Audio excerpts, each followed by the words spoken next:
Mr. President, I read, by the indulgence of the Senate and the leave of the President of the Senate, a senator may make a personal explanation, and although there be no question before the Senate, but no controversial matter may be brought forward, nor may debate arise upon the explanation. The terms of the proposed statement shall be submitted in detail to the President of the Senate when his leave to make it is sought. Mr. President, I did sought your leave on this. Mr. President, if I may continue, I would like to also go to raise a constitutional point of order, which is Section 299. The provision of this Constitution shall apply to the Federal Capital Territory, Abuja, as if it were one of the states of the Federation. Mr. President, Section 147 goes ahead to say, there shall be such offices of ministers of the government of the Federation as may be established by the President. And Section 47.3 says, any appointment under subsection 3 of this section by the President shall be in conformity with the provision of Section 14.3 of the Constitution, which talks about federal character. Mr. President, the list for ministers were submitted yesterday, and out of the list of the nominees, there were 43 of them, and to the surprise of my constituents and myself, we did not find any nominee from the FCT. And my constituents have asked me to come with a loud voice to say that this National Assembly is the State House of Assembly for the people of the FCT, and as such, they are depending on the National Assembly to help and ensure that there's equity for the people of the FCT.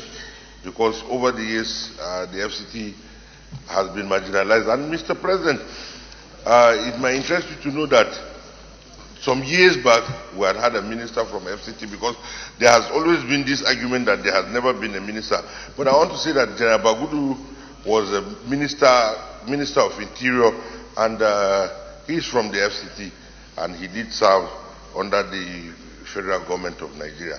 Mr. President, we'd like to please ask you to urge Mr. President to look into the issue of the FCT and ensure that justice is done and that fair play and equity, because in the FCT you have, of course, people who are definitely his party members.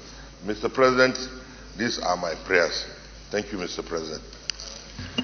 Under Order 43, personal explanation, this is not debatable, but I want to say that this is an executive function, and you have made the point very loudly, to borrow your word, and I'm sure the executive will take the appropriate action as quickly as possible. Section 297 of the Constitution says there shall be a Federal Capital Territory, Abuja, the boundaries of which are defined in Part 2 of the first schedule of the Constitution. And if you read through ABC, it also said that the Federal Capital Territory shall be treated as if it were one of the states of the Federal Republic of Nigeria. Mr. President, I'm not dragging us back, 299. But that's Section 299. Specifically A. It said all the legislative powers, the executive powers, and the judicial powers vested in the House of Assembly, the governor of a state, and the courts shall respectively vest in the National Assembly, the President of the Federation in the courts, which by virtue of the foregoing provisions, courts are established for the Capital Territory, Abuja, also in terms of the judiciary. What I'm saying in essence, Mr. President, is that to give a constitutional teeth to the appeal by the representative of the FCT, it is not a matter of appeal by the Senate. It is a constitutional point of duty. That this is my opinion, please. When it's your time, you can. No, but it is right. Mr. President, right. If the Constitution has said that it shall be treated as if it were one of the states, and the same Constitution has said each state of the Federation shall have